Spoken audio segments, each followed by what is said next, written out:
kita pas lagi yuk. Iya. Hai guys. Hai. Halo Sonia. Halo. Ini lagi belajar apa tuh? Ini lagi belajar tentang pembaruan Islam nih. Kalian pada tahu nggak tentang pembaruan Islam yang ada setelah jatuhan kemarin? Enggak, apa tuh? Jadi pada pembaruan Islam ini terjadi 3 periode besar, yaitu periode abad klasik, abad pertengahan, dan abad modern. Pada abad klasik ini menyebabkan kondisi kejayaan Islam dunia Islam, pada pertengahan menggambarkan kondisi kemunduran Islam.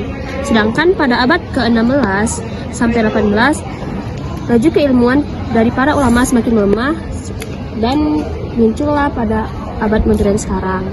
Oh gitu. Kan Islam kan mengalami periode modern nih. Nah, kira-kira ada nggak sih tokoh yang menjadi pelopor masa pembaruan Islam gitu? Wah, banyak. Masing-masing daerah mengeluarkan para ulama baru untuk pelopor menjadi pemimpin pembaruan Islam pada masa itu. Salah satunya di India. Di India ini pelopor pertamanya itu Syekh Waliullah, dilanjutkan oleh Syed Ahmad Khan, lalu disambung oleh Muhammad Iqbal. Terus kalau dari Mesir ada siapa aja?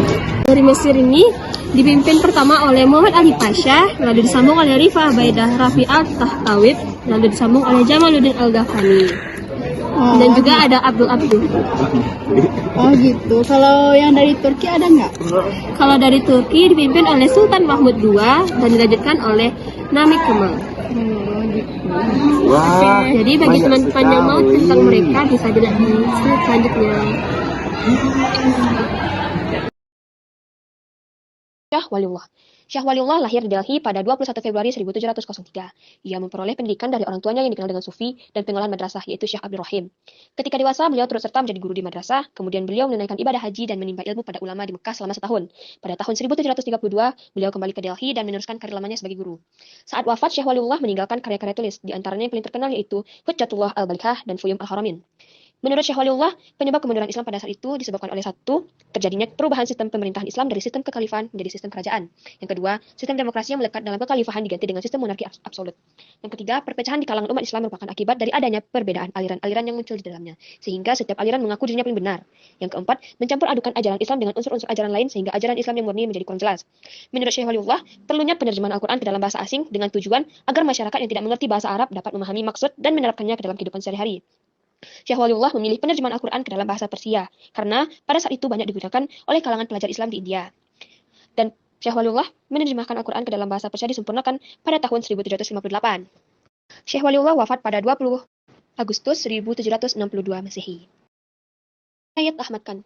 Syed Ahmad Khan lahir di Delhi pada tahun 1817 Masehi. Syed Ahmad Khan memperoleh pendidikan tradisional dalam pengetahuan agama dan juga belajar berbahasa Arab dan juga Persia. Syed Ahmad Khan pernah bekerja pada Serikat India Timur ketika usianya 18 tahun dan juga ia pernah bekerja sebagai hakim. Akan tetapi pada tahun 1846 ia kembali ke Delhi untuk meneruskan studinya. Pada tahun 1857, Syed Ahmad Khan mencegah kekerasan pemberontakan yang terjadi terhadap kekuasaan Inggris oleh rakyat India. Karena jasanya, pihak Inggris menganggap bahwa Syed Ahmad Khan sangat berjasa terhadap mereka, sehingga mereka ingin membalas jasanya dengan memberi gelar Sir. Sehingga Syed Ahmad Khan populer dengan nama Sir Syed Ahmad Khan. Komunikasi Syed Ahmad Khan yang baik dengan pihak Inggris digunakan sebagai strategi untuk kepentingan umat Islam di India. Pemikiran Syed Ahmad Khan terhadap pembaruan Islam yaitu pertama, kemunduran umat Islam disebabkan oleh umat Islam sendiri yang tidak mengikuti perkembangan sains dan teknologi produk barat. Kedua, ilmu dan teknologi modern adalah hasil pemikiran manusia. Ketiga, Islam adalah agama yang memiliki paham hukum alam buatan Tuhan antar hukum alam sebagai ciptaan Allah Subhanahu wa taala dan Al-Qur'an sebagai firman Allah pasti tidak dapat bertentangan, akan tetapi keduanya sejalan. Keempat, hanyalah Al-Quran dan hadis menjadi sumber ajaran Islam. Kelima, umat Islam harus didorong untuk bersikap dan perilaku yang mencerminkan semangat berpikir, bukan sikap dan perilaku taklid. Keenam, cara efektif untuk mengubah sikap mental umat Islam dari keterbelakangan dan pendidikan. Syed Ahmad Khan wafat pada 27 Maret 1898 Masehi pada usia 81 tahun. Muhammad Iqbal berasal dari keluarga golongan menengah di Punjab, India. Belajar di Lahore, memperoleh gelar kesarjanaan tingkat magister. Di kota itulah ia berkenalan dengan seorang orientalis, Thomas Arnold. Orientalis mendorong Iqbal melanjutkan studi ke Inggris. Iqbal kemudian masuk ke Universitas Cambridge pada tahun 1905 untuk mempelajari filsafat. 2 tahun kemudian, Iqbal pindah ke Munich, Jerman. Ia memperoleh gelar doktor dalam bidang tasawuf. Tesis doktoral Iqbal berjudul The Development of Metaphysics in Persia atau Perkembangan Metafisika di Persia. Pada tahun 1908, Iqbal kembali ke Lahore dan menekuni profesi sebagai pengacara dan dosen filsafat. Ia menulis buku The Reconstruction of Religious Thought in Islam yang berisi kumpulan dari ceramah-ceramah Iqbal di UNIF India. Pada tahun 1930, Iqbal dipilih menjadi Presiden Liga Muslimin dan pada tahun 1933 dia diundang ke Afghanistan untuk membicarakan pembentukan Universitas Kabul. Muhammad Iqbal adalah penyair dan filosof. Pemikiran-pemikirannya antara lain sebagai berikut. Ijtihad mempunyai kedudukan penting dalam pembaruan Islam, mengembangkan sikap dinamis, mendorong umat Islam untuk bergerak dan jangan tinggal diam. Kemunduran umat Islam disebabkan oleh kebuntuan dalam berpikir. Hukum Islam tidak bersifat statis, tapi dapat berkembang sesuai perkembangan zaman. Umat Islam harus menguasai sains dan teknologi yang dimiliki Barat. Perhatian berlebihan terhadap sifat zuhud menyebabkan kurangnya perhatian terhadap masalah-masalah keduniaan dan sosial kemasyarakatan. Pembaru dari Mesir yang pertama ada Muhammad Ali Pasha. Muhammad Ali Pasha adalah seorang tokoh pembaru di Mesir yang masih keturunan dari Turki. Ia lahir di Kawalai, Yunani pada tahun 1765 dan meninggal tahun 1849 di Mesir. Ayahnya adalah seorang pedagang dan dapat dikatakan bahwa Muhammad Ali lahir dalam keadaan keluarga tidak mampu sehingga ia tidak pernah mengenyam pendidikan yang menjadikannya sebagai orang yang ummi atau bisa disebut dengan tidak dapat baca tulis. Tetapi, tidak ada yang menyangka dengan latar belakang yang seperti ini, ia mampu menjadi panglima dan tokoh pembaruan sekaligus pendiri negara Mesir modern. Ada beberapa ide yang dilakukan oleh Muhammad Ali Pasha untuk melakukan pembaruan di Mesir. Yang pertama, ada dalam bidang militer. Setelah Prancis dapat diusir Inggris pada tahun 1802 Masehi, Muhammad Ali Pasha mengundang Saif, seorang perwira tinggi Prancis untuk melatih tentara Mesir. Sama hanya dengan raja-raja Islam lainnya. Ali Pasha juga mementingkan hal-hal yang berkaitan dengan kemiliteran, karena ia yakin bahwa kekuasaannya dapat dipertahankan dan diperbesar dengan kekuatan militer. Muhammad Ali Pasha juga mengundang para ahli militer berat untuk melatih angkatan bersenjata Mesir dan juga mengirim misi ke luar negeri guna mempelajari ilmu kemiliteran. Pada tahun 1815, untuk pertama kalinya Mesir mendirikan sekolah militer yang sebagai besar yang strukturnya didatangkan dari Eropa. Yang kedua ada ekonomi dan sosial. Muhammad Ali Pasha sangat memahami bahwa di belakang kekuatan militer mesti harus ada kekuatan ekonomi yang sanggup membelanjai pembaruan di bidang militer dan bidang-bidang bersangkutan dengan militer.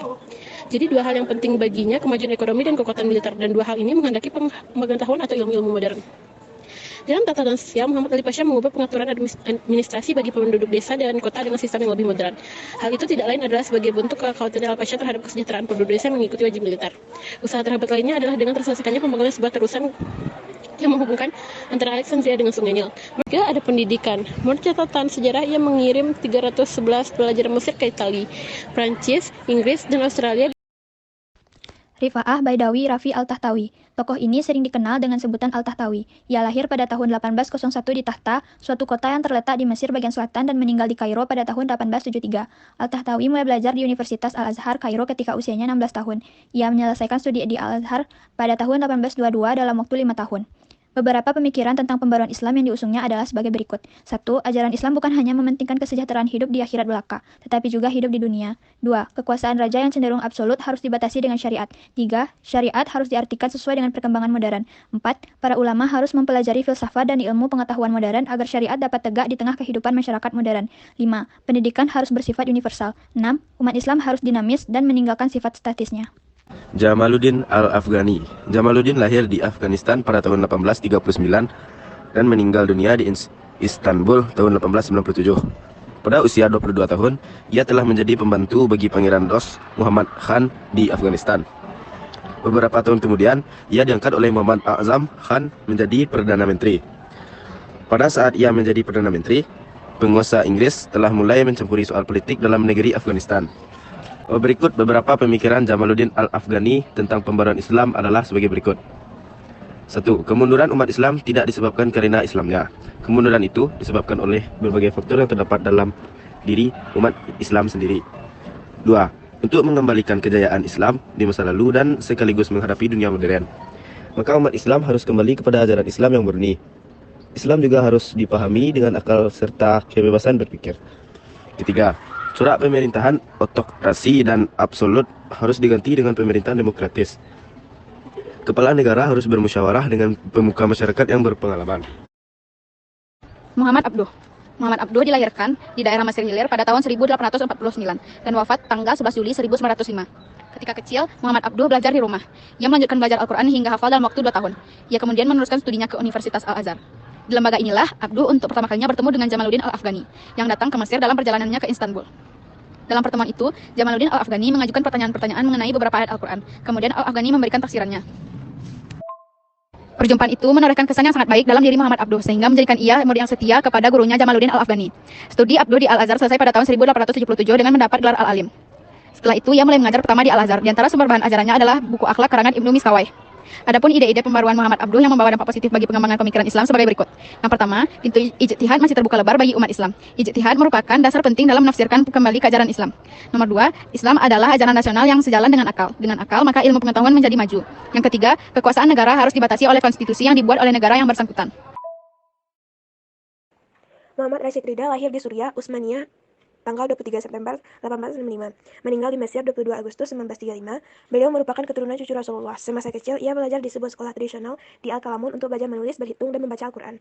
Pada tahun 1882, ia meneruskan pelajarannya di Al-Madrasah Al-Wataniyah Al-Islamiyah, Sekolah Nasional Islam di Tripoli. Ide-ide pembaharuannya di bidang agama. Rashid Ridha mengatakan bahwa umat Islam lemah karena mereka tidak lagi mengamalkan ajaran Islam yang murni seperti yang dipraktikkan pada masa Rasulullah SAW dan para sahabat, melainkan ajaran-ajaran menyimpang dan lebih banyak mencampur dengan bid'ah dan khurafat. Di bidang pendidikan, Rashid Ridha berpandangan melalui pendidikan dimungkinkan terwujud ikatan sosial dan keadilan sosial, terdapat berbagai pengetahuan dan kreasi baru yang mengandung manfaat. Selain itu, melalui pendidikan pula dimungkinkan memahami agama sebagaimana ulama salaf memahaminya serta meninggalkan kejumudan.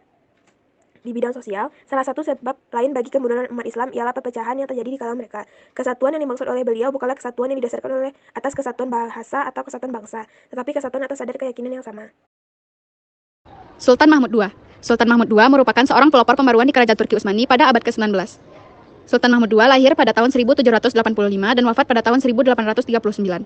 Ia mempunyai latar belakang pendidikan tradisional dalam bidang pengetahuan agama, pengetahuan pemerintahan, sejarah dan sastra Arab, sastra Turki, dan sastra Persia. Mahmud diangkat menjadi sultan di tahun 1807, dalam usia kira-kira 22 tahun. Pada masa kesultanannya yang pertama, ia disibukkan oleh peperangan dengan Rusia dan usaha mendudukkan daerah-daerah yang mempunyai kekuasaan otonomi besar. Peperangan dengan Rusia berakhir pada tahun 1812. Ia juga berhasil memperkecil otonomi daerah. Setelah Sultan Mahmud II berkuasa, maka pusat pemerintahan Kerajaan Turki Utsmani bertambah kuat. Ia akhirnya berpendapat bahwa tiba waktunya untuk memulai usaha-usaha pembaruan yang telah lama dicita-citakannya. Di antara pemikiran-pemikiran pembaruan Sultan Mahmud II sebagai berikut. Yang pertama, menerapkan sistem demokrasi dalam pemerintahannya. Yang kedua, menghapus pengsultanan yang dianggap suci oleh rakyatnya. Yang ketiga, memasukkan bidang keilmuan umum ke dalam kurikulum lembaga-lembaga pendidikan madrasah. Yang keempat, mendirikan sekolah maktebi ma'arif untuk mempersiapkan tenaga-tenaga administrasi dan mendirikan maktebi ulum-i edibiyat untuk mempersiapkan tenaga-tenaga ahli penerjemah. Yang kelima, mendirikan sekolah kedokteran, militer, dan teknik. Kemal. Nama Kemal lahir di Tekirdağ pada tanggal 21 Desember 1840 pada zaman Kesultanan Turki Utsmani. Nama Kemal merupakan seorang sastrawan yang menaruh benih nasionalisme terhadap sastranya, seperti syair, drama, makalah, dan sebagainya. Nama Kemal memiliki jiwa Islam yang baik, sehingga tidak menerima ide-ide yang datang dari Barat begitu saja, tetapi dimodifikasi dan bersifat selektif sesuai dengan ajaran-ajaran Islam. Jika tidak, nama Kemal akan mengkritik ide Barat yang muncul, yang mana belum tentu itu sesuai dengannya. Pemikiran dan ide-ide nama Kemal pun banyak dipengaruhi oleh rekan sekaligus temannya, yaitu Ibrahim Shinasi, seorang sastrawan yang ternama. Shinasi banyak memberikan istilah-istilah seperti hak rakyat, demokrasi, kebebasan berpendapat, kesadaran nasional, pemerintahan konstitusional, dan istilah lainnya. Ibrahim Shinasi dan rekan lainnya membentuk suatu perkumpulan rahasia yang disebut dalam sejarah dengan nama Yeni Osmanlılar, yang secara harfiah berarti bangsa Utsmani yang baru. Tujuan perkumpulan ini dibentuk salah satunya agar dapat mengubah pemerintahan absolut Kesultanan Turki Utsmani menjadi suatu pemerintahan konstitusional. Yang kedua, kepala negara tidak boleh melanggar ajaran dan nilai Islam dalam pemerintahannya, karena syariat adalah konstitusi yang mesti dipatuhi. Nama Kemal pun mempunyai gagasan pembaharuan untuk Kesultanan Turki Utsmani, antara lain, yang pertama, perubahan sistem pemerintahan. Analisis nama Kemal menunjukkan kondisi ekonomi dan politik ada yang tidak beres. Adapun solusinya adalah mengubah sistem pemerintahan absolut menjadi pemerintahan konstitusional, yang mana itu merupakan pokok pemikiran nama Kemal yang didasarkan kepada syariat Islam. Pelaksanaan pemerintahan konstitusional berupa ada majelis negara, rakyat, dan perantaranya. Yang ketiga, pemerintahan yang konstitusional itu pun mengandung unsur demokratis yang tidak bertentangan dengan ajaran Islam dan dapat menerapkan sistem baiat. yaitu pelantikan seorang pemimpin atau kepala negara. Sistem baiat itu terdapat pada masa pemerintahan Khulafa Ur-Rasyidin. Dan yang keempat, rakyat Turki Utsmani harus memiliki sikap cinta tanah air mereka, yaitu Kesultanan Turki Utsmani, sebagai modal guna mewujudkan pemerintahan yang demokratif. Oh gitu. Baiklah, terima kasih banyak atas informasinya. Terima kasih sama. Iya, sama-sama. Terima kasih ya. Kami duluan ya. Bye-bye, makasih ya. Dadah.